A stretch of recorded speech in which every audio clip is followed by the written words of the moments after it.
Olá pessoal, tudo bem? Sejam bem-vindos a mais um vídeo do canal Sião e Política. O meu nome é Ana Lúcia, e eu espero que você se sinta muito bem aqui. E o objetivo desse canal é sempre mostrar a você que assuntos muito importantes para o nosso país celestial é usado muitas vezes para nos afastar dele, e de forma que a gente nem percebe, porque parece que estamos fazendo o que é correto, não é? Parece que estamos fazendo o que é correto, e o inimigo, ele sempre está evoluindo conforme a evolução que há no mundo. E hoje vamos falar a respeito de famílias. Sim, as famílias, elas foram muito atacadas durante os processos eleitorais e foram muito atacadas durante o governo também. Só que a gente não percebeu isso, porque tem uma aparência de que tá tudo bem, né? Tá uma aparência de que é bonito aquilo que se fala. E é dessa forma que o inimigo ele age, para que os santos possam ser enganados. Por isso eu vou trazer para vocês o resumo da história dos dois candidatos, tá? O resumo familiar dos dois candidatos, e você vai poder por si mesmo verificar qual das duas histórias se aproxima mais do Evangelho de Jesus Cristo, tá? Eu vou fazer de uma forma muito superficial, porque não foi fácil, porque eu tive que pesquisar muito mais profundamente, e as coisas que eu achei me deram embrulho no estômago. Me perdoe essa palavra, mas eu senti nojo, essa é a verdade. Então eu resolvi fazer uma coisa muito superficial, para que vocês mesmos possam avaliar de que forma vocês poderiam, durante o processo eleitoral, saber qual dos dois candidatos se aproxima mais do Evangelho de Jesus Cristo. E nós vamos começar hoje com o candidato que representa o lado direito da história, tá? Lembrando que direita e esquerda não significa que um lado é direito, o esquerdo é torto, ou que o lado direito pertence ao Pai Celestial, o lado esquerdo pertence ao demônio. Não é isso. Não tem nada a ver, tá? Então esqueçam isso. Então nós vamos avaliar agora. E vamos relembrar aqui também que houve uma carta que a primeira presidência mandou para os membros da igreja, pedindo que nós avaliássemos os candidatos, por mais que nós tivéssemos já o candidato escolhido, avaliássemos para saber qual daqueles se aproximava mais do Evangelho de Jesus Cristo, tá bom? Então a igreja, ela não tem partido político, a igreja não tem um lado nem direito nem esquerdo, e é bom a gente saber distinguir quando o Pai Celestial fala nas Escrituras, dizendo que o Filho dele está ao seu lado direito. Não significa, gente, não significa que o Pai Celestial ele prefere o lado direito político ou o lado esquerdo, de jeito nenhum, tá bom? Nós vamos avaliar apenas as duas famílias para saber qual das duas se aproxima mais do Evangelho de Jesus Cristo. E vamos lembrar também que nenhum dos dois conhece o plano de salvação. Nenhum dos dois candidatos conhece a igreja restaurada sobre a terra. E eu vou dizer, por culpa nossa, porque nós não abrimos a nossa boca. Se nós fôssemos valentes como o Senhor diz, nós já teríamos aberto a nossa boca e teríamos muitos membros da igreja de Jesus Cristo, homens fiéis, lá no TSE, no plenário, como presidente de república. Teríamos muito, mas a gente não abre nossa boca. Mas vamos pular isso daqui. Então vamos lá, vamos dar uma avaliada bem por alto a respeito das duas famílias. Eu não vou me ater muita coisa em cima de nenhuma delas, justamente porque quando eu estive preparando esse vídeo, eu fiquei muito enojada de muitas coisas que eu li, tá? E eu sei que o que eu li ali, com certeza é muito pior. Mas vamos lá, gente. Ó, vamos começar com o atual presidente até dia 31 de dezembro deste ano, de 2022, Jair Messias. O senhor Jair Messias, ele conheceu Rogéria Nantes Nunes Braga, tá? A senhora Rogéria se amaziou, tá? Com o senhor Jair Messias, e teve 3 filhos, homens. Esses 3 filhos, eles deram o nome de Eduardo Bolsonaro, Flávio Bolsonaro e Carlos Bolsonaro, tá bom? Durante esse intervalo, enquanto ele ainda era casado, ele conheceu a sua segunda esposa, Ana Cristina Vale, que também era casada, e os dois tiveram um relacionamento extraconjugal, na qual tiveram vários problemas aí por conta disso. Então, durante esse período de tempo em que o senhor Jair Messias traía sua esposa Rogéria com Ana Cristina, e Ana Cristina traía o seu esposo, tiveram muitos conflitos por conta desse relacionamento extraconjugal, e não só conflito por causa disso, mas também conflitos por causa de dinheiro, de poder, tá? E teve muita violência também, e durante esse período de tempo do senhor Jair com a sua esposa Rogéria. E acabou com ele se amaziando novamente com a sua amante Ana Cristina Vale. E eles ficaram juntos durante alguns anos e tiveram um filho chamado Renan, tá bom? Depois disso, de novo, houve brigas entre eles, na qual eu não quero trazer aqui, e eles se divorciaram não, e eles se separaram por conta também de briga de poder, por conta de briga por causa de dinheiro. E ele conheceu Michele, que é a atual esposa dele, Michele Bolsonaro, e com ela sim, ele se casou no papel, legalmente casado, conforme está escrito lá em Famílias Proclamação ao Mundo, que eu vou fazer um vídeo a respeito de Família Proclamação ao Mundo, onde os profetas e apóstolos, eles declaram ali que marido e mulher devem ser legalmente casados para poder trazerem os filhos espirituais de Deus para a terra.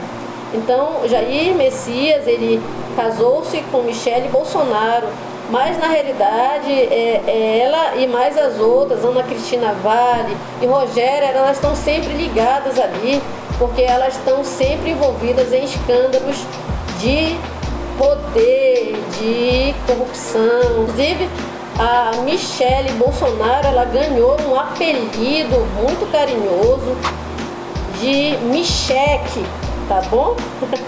Por conta de um cheque que ela recebeu de Fabrício Queiroz. Então a gente vê aqui que essa família, ela é uma família que ela está sempre envolvida em meio a escândalos, por isso eu não quero estar falando muito a respeito disso. Eu espero que essa seja a última vez que eu falo e as minhas únicas palavras. Não podemos esquecer também, gente, que Michele Bolsonaro, ela teve uma nenê, né, a Laurinha, e a Laurinha, ela é filha que nasceu, a filha de Bolsonaro, que nasceu dentro dos laços do matrimônio. Vamos agora para Luiz Inácio. Luiz Inácio, ele passou muita necessidade em sua vida, quando ele era criança e adolescente, muita miséria mesmo. E a sua esposa também, quando era criança, ela também, e durante a sua adolescência também, passou muita miséria na vida dela. E ela era uma tecelã. O nome dela é Maria de Lourdes da Silva. E quando ele a pediu em casamento, tá? Casamento legalmente casados, eles tiveram uma gravidez que foi um pouco complicada. Quando eu digo eles, porque quando a mulher engravida, o homem também, né? Então ela teve ela teve hepatite durante a gravidez, e ela com 8 meses teve que ser internada, e por negligência médica, tá? Ele perdeu o filho e perdeu a esposa. E durante esse tempo ele sofreu demais, entrando quase em depressão. Por isso, Luiz Inácio, ele é obcecado para que o pobre, como ele foi, possa ter médicos com capacidade de salvar a vida deles gratuitamente. Por isso que ele é obcecado em investir em ciência, em faculdades de medicina, em termos bons UPAs, bons pronto-socorros, ser bem atendidos como um filho de Deus merece, tá bom? Então, isso aconteceu em 1971. Em 1974, Luiz Inácio teve uma filha com uma enfermeira, tá bom? E o nome dessa enfermeira é Miriam Cordeiro. Só que ele não casou com ela, tá bom? Ele casou-se com Marisa Letícia.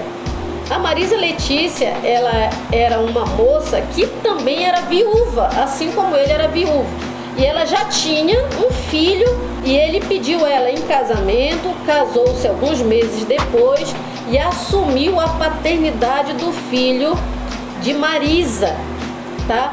Que depois teve mais 3 filhos com ele. Então, como nós podemos observar, tanto um candidato quanto o outro teve 3 casamentos, tanto um quanto o outro teve 5 filhos, né? E vamos ao nome dos filhos do presidente Luiz Inácio. Bem, o primeiro casamento, todo mundo sabe, faleceu a esposa e o filho. E no segundo casamento, ele casou com uma jovem que já era viúva, que é a Marisa. E a Marisa tinha um filho já, chamado Marcos Cláudio, tá? Que ele assumiu a paternidade dele. Inclusive, ele é psicólogo, tá? E ele teve 3 filhos com a Marisa. Fábio Luiz, Sandro Luiz e Luiz Cláudio. Vamos citar agora a primeira filha de Luiz Inácio, a mais velha de todos, que ele teve com a enfermeira. O nome dela é Lurian Cordeiro Lula da Silva, tá bom? Que ele teve em 1974. Então, pessoal, depois a dona Marisa, ela faleceu em 2017. E em 2018 ele conheceu a Janja, tá? Vamos lá. Muitas línguas mais, né, perversas começam a colocar ali histórias, não sem saber se é verdade ou não. Mas eu não vou aqui também tá falando a respeito disso.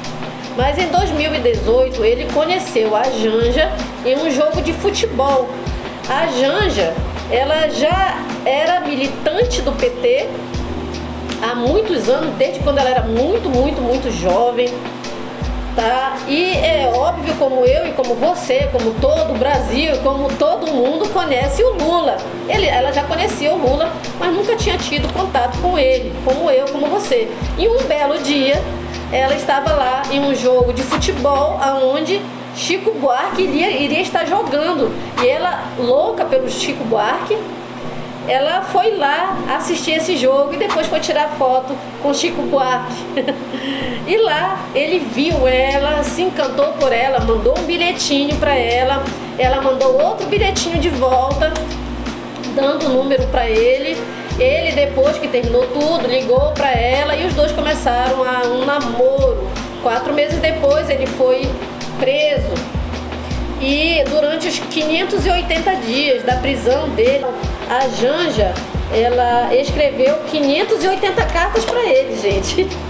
Ah, gente, é incrível. Eu jamais, eu não conseguiria, sinceramente. E ele escreveu para ela de volta durante os 580. Sabe, era muita fé.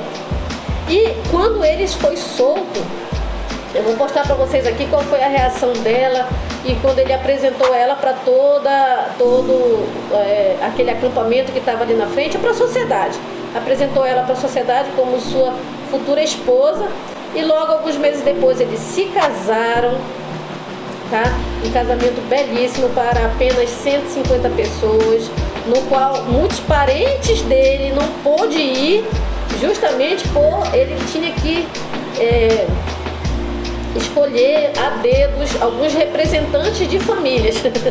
Então, muitos até sobrinhos dele não pôde ir, tá, gente? Então, essa é a história e eu espero que vocês possam fazer uma avaliação de qual dos dois candidatos vocês acham que se aproxima mais do Evangelho de Jesus Cristo. Eu quero prestar meu testemunho que isso é verdade, tá? Eu sei que as famílias, elas podem ser eternas, mas nós precisamos abrir nossas bocas, levar até todas as pessoas e todas as nações o Evangelho restaurado de Jesus Cristo. E nós podemos, com nossa boca, fazer com que o STF, os vereadores, o presidente Lula, o presidente Bolsonaro, todos eles venham a conhecer o Evangelho de Jesus Cristo e eles possam se batizar ainda em vida. Cabe a nós, a mim e a você. Entro que vocês possam dar like nesse vídeo, porque não foi fácil, não está sendo fácil gravar, não está sendo fácil pesquisar, não está sendo fácil colocar a minha cara a tapa aqui, tá bom? Então, por favor, curtam, compartilhem, tragam mais inscritos para o nosso canal, porque eu tenho projetos sociais que eu só vou apresentar esses projetos sociais a vocês quando nosso canal estiver maior, porque eu quero usar toda a influência desse canal e o dinheiro arrecadado através desse canal para projetos sociais, projetos para os nossos irmãos, membros e não membros da igreja. Beijo!